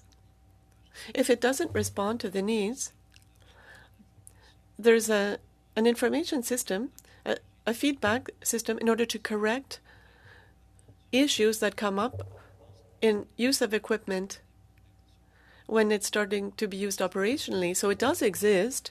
Now, is the reaction time quick when these reports are sent? Not always, because there will be an in-depth analysis of information sent by the operator to see if there's another solution. Is there another type of equipment that could be used when the contract was signed? Was the contract fulfilled according to standards? So all this is linked to supply. And I remember that once I was the person who had sent the most unsatisfactory equipment reports. So we have to, of all the ground forces now, we have to educate people in sending the reports. And a problem that exists is that if there's a delay between when the report is sent and the correction, then there's a credibility issue internally within the system. It means that the system is not working the way it should. Thank you. We heard several witnesses speak about the risk aversion in procurement, and oftentimes we want to make sure that the right choice will be made. It takes too long, and then the product doesn't really respond to the needs. Should we take the risk? At least we would have been more agile and rapid with regards to procurement. Thank you for your question. Spent so long building itself in terms of perfection as to the criteria for equipment that things are delayed. And they've been delayed so long that now the crisis is here. So the question of prioritization of what you might need or the criteria, some tough calls are going to have to be made. Tough, ruthless calls. And one idea that was initiated by a former prime minister was to have a list of 20 to 30 of your top programs publicly available with broad dates. Now, in the last instance I just quoted, it was not publicly available. But the Prime Minister had a list, and as I mentioned, it sent shivers through the system when he asked why things were delayed. In terms of this specific example, the Special Forces are special by definition and by aptitude and training, but their numbers are relatively small, so they can be a lot nimbler and quicker in terms of their response. Unfortunately, I will stop there. I'm taking unique joy in cutting off my former colleague. Yeah. Madame Masson, 5 minutes, please. He doesn't hide his joy about any of that anytime. I wanted to ask, so you actually, General Leslie, you just said, the special forces are smaller in nature, but there's an indication, they get what they need because of that inclination. However, I've often heard because there are fewer women that serve within the military, that it's harder to procure equipment that is based solely on their need. And yet, that would seem contradictory to what was just said. So can you explain that and then how we ensure that we improve that for women specifically? Absolutely. And I'm sorry, I did not mean to infer that the Special Forces were getting everything that they need. It's just that they purchase smaller quantities by definition than the Army, Navy, or Air Force because of their more modest numbers. Okay. And vis-a-vis the gender issue, that is a problem that has existed far too long within the Canadian Forces of buying equipment to suit. And I think some good corrective work, from what I've been told, is starting to take place, but it's by no means finished. So that energy and enthusiasm has to continue. Okay. Can you, you mentioned peacekeeping and the fact that we've stepped away from that. Can you talk about the long-term, all of you actually, can you talk about the long-term consequences of government decisions to do that? Well, I would say that if we kind of look at it in terms of Canada's international presence, whether it be in terms of peacekeeping, whether it be our response to humanitarian assistance, disaster relief, whether it be in terms of our current commitments that we've got in places like Kuwait, or what we're doing, of course, in Ukraine, or in support of Ukraine, including the training of Ukrainians for the fight.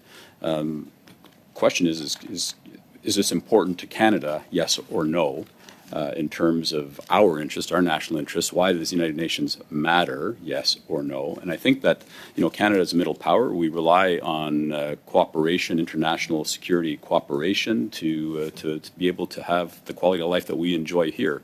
So, the consequences, I think, for not being involved in the United Nations is not having a voice. It's not being relevant. And I think that's the concern that we have, largely speaking, about not just the United Nations, but even, as a founding member of NATO, where Canada really is not stepping up in a way in which I think we should be expected to, and not necessarily burden sharing in a way that we ought to. And that includes on the international context, I think, in the United Nations missions.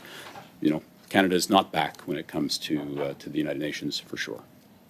A lot of Canadians believe that we have hundreds and perhaps even thousands of peacekeepers out there working hard. And they're surprised when they're told actually right now there's 27.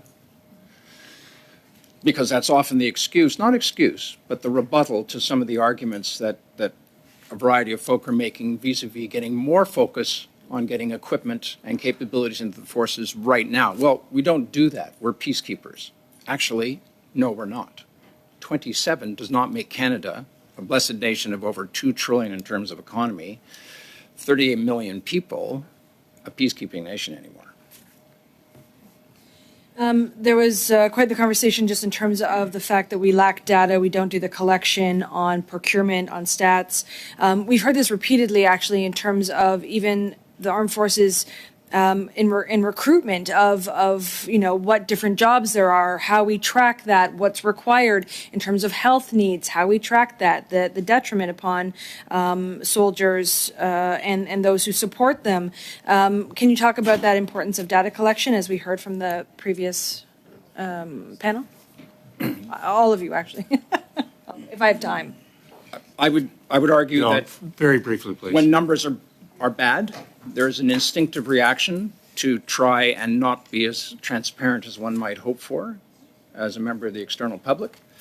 Most of the numbers on equipment acquisition of numbers of people in specific jobs are not good right now. As a matter of fact, they're borderline awful, needs dramatic improvement. So there's a tendency not to be perhaps as transparent as one might wish. That's it for you. Colleagues, it's Friday. Question period starts at 11. I know a lot of members want to end at 11:45, but we do have the room until 5 to 11. So do we run a 20-minute round or do I run a 10-minute round? 10 minute? Okay. With that. Mr. Chair, can't. What's that? We can't run late. We have to get to question period. I know there's sort of a Pavlovian response to get the question period. Yeah. All right. So with that, we're going to end up running 2-minute rounds, 2-minute questions, and the first one is from Ms. Gallant. Okay, 2 questions. First to General Leslie and then to General Thibault.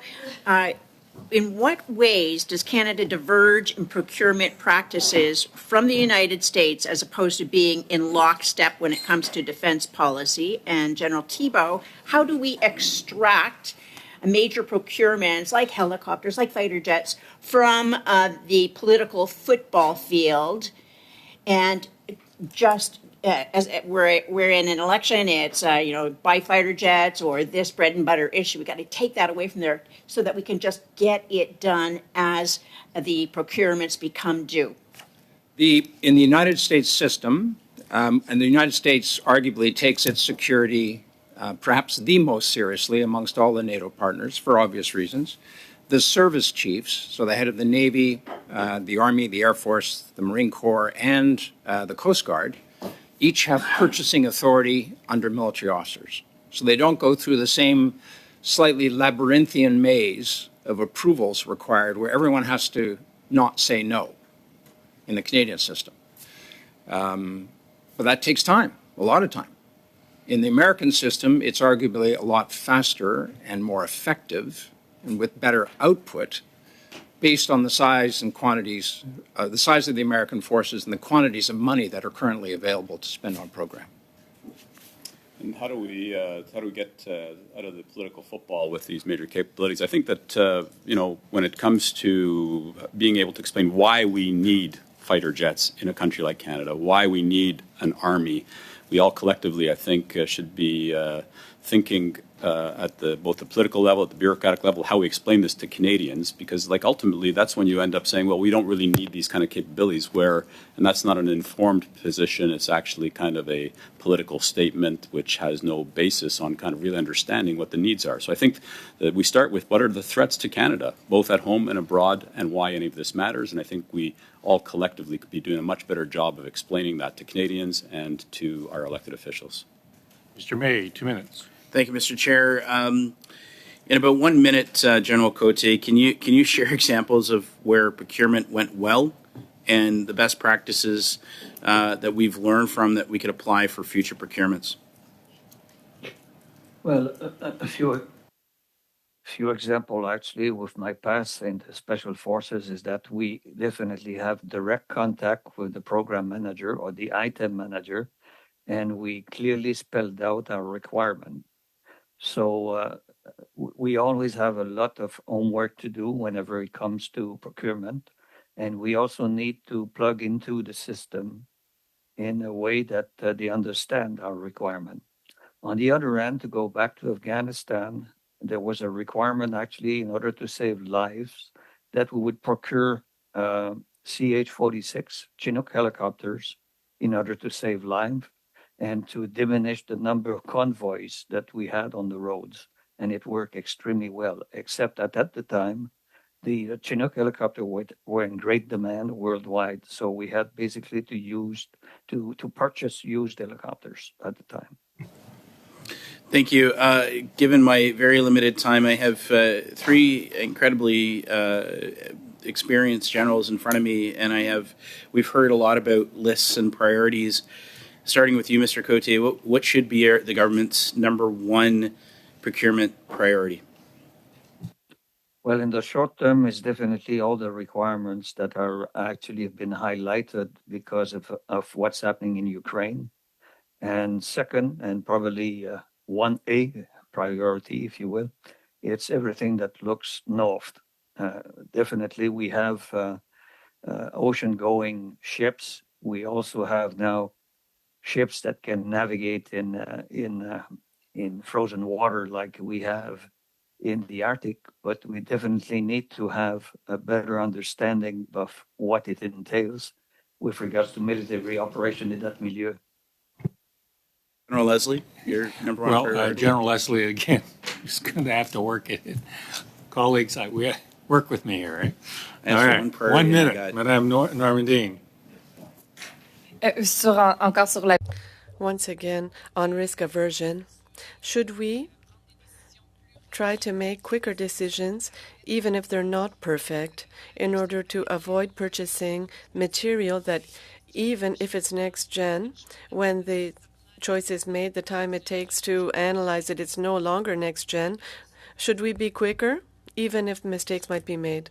So I think that when it comes to kind of our risk aversion that's been built into the entire system that we have right now, we're penny wise, pound foolish, and a lot of that is for just trying to diminish risk as we're trying to move programs forward, whether it be costing, long-term costing, try to get things costed down to the nearest dollar when we're talking about hundreds of millions of dollars is an example of the risk aversion that we built into the system. And I think the operational risk right now has to trump the rest of the risks that we're trying to manage through these defense procurements. And so, when we're talking about the risks of putting the men and women of the Canadian Forces, as Gaston just talked about this, getting them off the road was one of the examples of why the Chinooks was so important in Afghanistan. And there's many, many more examples where the operational military risks are being treated secondarily to programmatic or bureaucratic risks. And I think that has to change. Thank you, Madame Normandine. Ms. Matheson, 1 minute.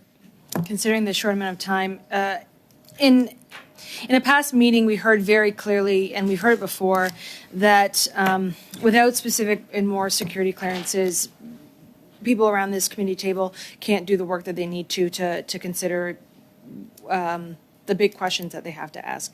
Would you agree with that? As a former MP, absolutely. I believe that you should have the security clearances required to whatever level you believe to be necessary within common sense constraints to have access to the information you need to make informed choices. General Thibault?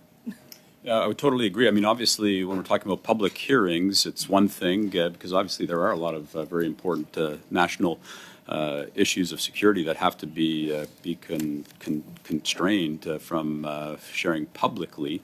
But for parliamentarians to do your jobs, whether it be in the committee of parliamentarians looking at national security, I think that it's really essential that you have better understanding. And I think that comes back to the earlier question of how we stop making these things political footballs. I think if we have better understanding of what's at risk, what the threats are, why these programs matter, that will go a long way, I think, to helping us not make these issues political footballs. Thank you, Ms. Metz. And Mr. Bazan, 2 minutes. Thank you, Mr. Chair, and I want to thank, first of all three witnesses for your service to Canada. It's great having all three generals in front of us and participating in this important study. Now, General Thibault, you talked about the need to take on more risk. And so in looking at processes and procedures, does Treasury Board add a value, or is it part of the problems that we're dealing with in procurement? And secondly, if you could talk about both General Leslie and General Thibault, talk about the issue of streamlining procurement. Can we do this through national defense? General Thibault, as a former Vice Chief of Defense Staff, you had your hands on the procurement files. So like thresholds at Treasury Board right now is about $50 million is what national defense can spend. Shouldn't that be higher, or should that just be completely moved over under one Minister of Accountability in the Department of National Defense? In about a minute, please. So maybe I can kick off quickly. On the issue of risk, I think that when the government came in and talked a little bit about the whole deliverology and the idea of ministers ministering their ministries and thinking a little bit about getting on with defense procurement, I think we were all quite excited about the opportunity really to, on a risk basis, for those programs which are not risky, either in terms of their complexity, their schedule, the amount of money we're spending. Clearly, those should be things that be delegated, and that we don't add more levels of bureaucracy to sort of moving those programs forward. And what was disappointing to me was that something that was very simple in terms of starting to increase the Minister of National Defense's authorities in this respect took like 10 years to do. It started in 2010 to say, let's have a delegation to the minister, and it took 10 years to go and provide the minister with kind of basic accountabilities for some of these based on the low-risk programs. So I think that we're, in terms of needing to, if we want to accelerate things, starting with the risk calculation, I think is the real place to start. And right now, unfortunately, even when the delegations are there, programs which have been delegated are still being called up to be reviewed at Treasury Board. Thank you, Mr. Bazan. So I think that's a problem. Mr. Fisher, final 2 minutes. Not I. Not you? No. I'll take it. Mr. May, final 2 minutes. Unless, no, we're good. Okay. Back to you, Mr. Leslie. Top priority for procurement for Canada. I have a personal view, but I don't believe it would be constructive for me to articulate 1 to 200, which is roughly the number of major crowns. However, if we were to ask the Prime Minister's office, which implies, of course, then that it's gone through the various ministers involved currently in defense procurement, to come up with the top 30 projects to be completed in the sense that contract is signed by the end of the year. You say, gosh, that's too fast. Let's go back to the Afghanistan example. There's more than enough time to get projects phased by time. So the top 30, get them done this year. The second tranche of X, get them done the year after. And then the longer ones that are further down the stages of maturation obviously will flow as required. That way you get buy-in. General? I'd say that there's short, medium, and long term, and you got to think about these priorities in that kind of context. When we have forces in the fight, and right now we have troops on the front line in a place like Latvia, I think we need to kind of make sure that our focus is on making sure that the men and women who are serving, have what they need. In the midterm, I think that when we look at the taking care of the home game. We need to have kind of the ability to defend Canada in the north and the Arctic and the approaches, and we have lots of capability gaps. And so while NORAD modernization is part of the priorities have been announced, it's not a fulsome look at everything we would need to do in the subsurface and the surface and the maritime approaches. And I think that taking care of the home game, and that I think really has to be there. And then if I were to pick a third priority long term, would be submarines. I think we need to seriously think about why we're really not in the submarine game in a major way. And I think that has to be a priority focus in the long term. Thank you, Mr. May. Unfortunately, that does have to bring it to an end, and I emphasize unfortunate because I agree with Mr. Kelly.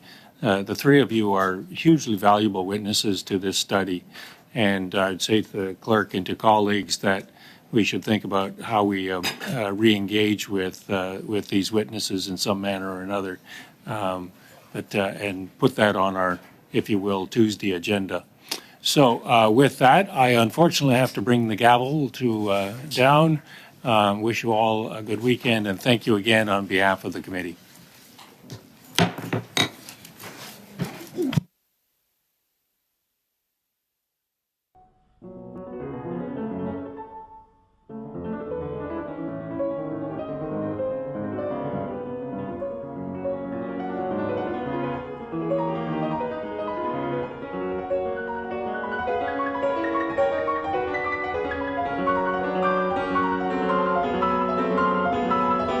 Thank you.